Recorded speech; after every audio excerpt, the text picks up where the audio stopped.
ஆசிரியர்கள் அனைவருக்கும் வணக்கம். மிக மிக முக்கியமான செய்தி ஒன்று வெளியே இருக்குது. டெட்டு தேர்ச்சி பெற்ற ஆசிரியர்களுடைய எண்ணிக்கை தற்போது கணக்கெடுக்கும் பணிகள் தீவிரமாக நடைபெற்று கொண்டிருக்கிறதுன்னு சொல்லிட்டு நியூஸ் பேப்பரில் மிக மிக முக்கியமான செய்தி வெளியே இருக்குது.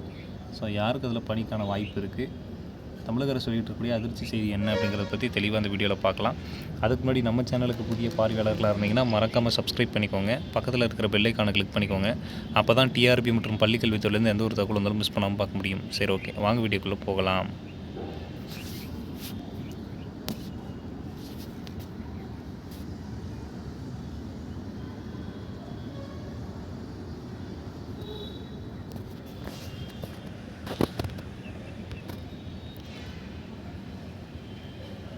அது என்னென்னு பார்த்தீங்கன்னா, டெட் தேர்ச்சி பெற்ற ஆசிரியர்கள் கணக்கெடுப்பு. தமிழகத்தில் அரசு உதவி பெறும் தொடக்க நடுநிலை பள்ளிகளில் டெட் தேர்ச்சி பெற்ற ஆசிரியர்களோட விவரங்கள் சேகரிக்கப்பட்டு வருகிறது. அந்த வகையில் பார்த்திங்கன்னா அவர்களுடைய விவரங்கள் சேகரிக்கப்பட்டு வருகிறது. சேகரிக்க தொடக்க கல்வி துறை உத்தரவிட்டுள்ளது. இதன் மூலம் 4 ஆண்டுகளாக வழங்கப்படாத பட்டதாரி, தொடக்க, நடுநிலை தலைமை ஆசிரியர் பதவி உயர்வுகள் வழங்கப்படுமா அப்படின்ற எதிர்பார்ப்பு தற்போது எழுந்திருக்கு. கட்டாய கல்வி உரிமை சட்டத்தின்படி இடைநிலை பட்டதாரி ஆசிரியர்களுடைய பணி நியமனத்திற்கு டெட்டு தேர்வு கட்டாயமாக்கப்பட்டிருக்கு. இப்போது இதன்படி 2012 முதல் டெட் தேர்வுகள் நடத்தப்படுகின்றன. இதில் தேர்ச்சி பெற்ற ஆயிரக்கணக்கானோர் அரசு உதவி பெறும் பள்ளிகளில் நியமனம் பெற்றிருக்கிறாங்க. அதன்பின் பணியில் அனைத்து ஆசிரியர்களுக்கும் டெட் தேர்ச்சி பெற வேண்டும் என உச்சநீதிமன்றம் உத்தரவிட்டிருக்குது. யாரெல்லாம் பணியில் இருக்கிறாங்களோ அவங்க எல்லாருமே டெட்டு பாஸ் பண்ணணும்னு சொல்லிட்டு உச்சநீதிமன்றம் அதுக்கு பிறகு உத்தரவு போட்டது. இதை எடுத்து தற்போது தமிழக அரசு அவர்களுக்கு சிறப்பு டெட் தேர்வு நடத்தியிருக்குது. இந்நிலையில் டெட் தேர்வில் தேர்ச்சி பெற்ற ஆசிரியர்கள் விவரங்கள் 421 கல்வி ஒன்றியங்களிலும் 421 கல்வி ஒன்றியம் இருக்குதான், அந்த 421 கல்வி ஒன்றியங்களிலும் சேகரிக்கப்பட்டு வருகிறது.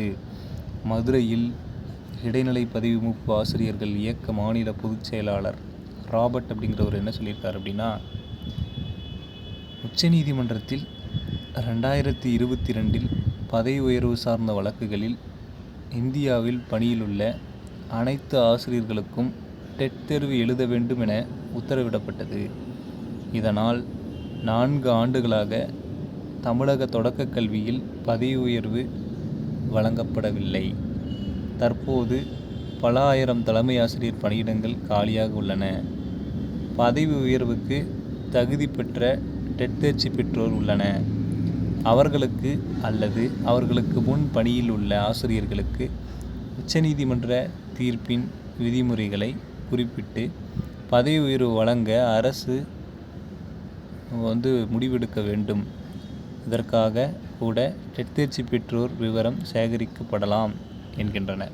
அதாவது ஒன்றும் இல்லை, டெட்டு தேர்ச்சி பெற்ற ஆசிரியர்களுடைய விவரங்கள் தற்போது சேகரிக்கப்பட்டு வருகிறது. அதுக்கான ரீசன் என்னவாக இருக்கும் அப்படிங்கிறது சொல்கிறாங்க. ஒன்று, தலைமை ஆசிரியர் பதவி உயர்வுக்கான கலந்தாய்வு நடத்துவதற்கு. ஏன்னா இப்போ தலைமை ஆசிரியராக பதவி உயர்வு பெறணும்னா டெட்டு தேர்ச்சி கட்டாயம்னு சொல்லியிருக்காங்க. அதில் எக்ஸ்பீரியன்ஸ்டு டீச்சர்ஸ் யாரெல்லாம் இருக்கிறாங்க அப்படிங்கிறத கண்டுபிடிச்சி அதில் யாரெல்லாம் டெட் எக்ஸாம் எழுதியிருக்காங்க அப்படிங்கிறத பார்த்து அவங்களுக்கு தலைமை ஆசிரியர் பதவி உயர்வு வழங்கப்படும்.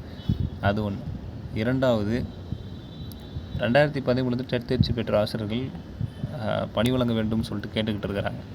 ஸோ அதுக்கு கூட அவங்களுக்கு மட்டும் கூட இந்த பணியில் ஏதாவது முன்னுரிமை கொடுக்கலான்ட்டு கூட டெட் தேர்ச்சி பெற்ற ஆசிரியர்களுடைய வருட கணக்கிலான எந்த வருஷத்துலேருந்து பாஸ் பண்ணியிருக்காங்க அப்படிங்கிற டேட்டா கலெக்ட் பண்ணலாம். ஸோ எதுக்காகன்னு யாருக்கும் தெரியாது, ஆனால் இதெல்லாம் நடக்கிறதுக்கு வாய்ப்பு இருக்குது அப்படிங்கிற மாதிரி தான் செய்திகளில் வெளிவந்தவொன்னா நம்ம பார்த்துக்கிட்டு இருக்கோம். பொறுத்திருந்து பார்த்தோம்னா தான் தெரியும். இந்த செய்தி பற்றி உங்களோட கருத்துக்களை கமெண்ட் மூலமாக சொல்லுங்கள். மேலும் இது மாதிரியான டிஆர்பி மற்றும் பள்ளிக்கல்வித்துறை சார்ந்தவருடைய தகவல்கள் மற்றும் அப்டேட்டுகளுக்கு நம்ம சேனலோடு இணைந்திருங்கள். நன்றி.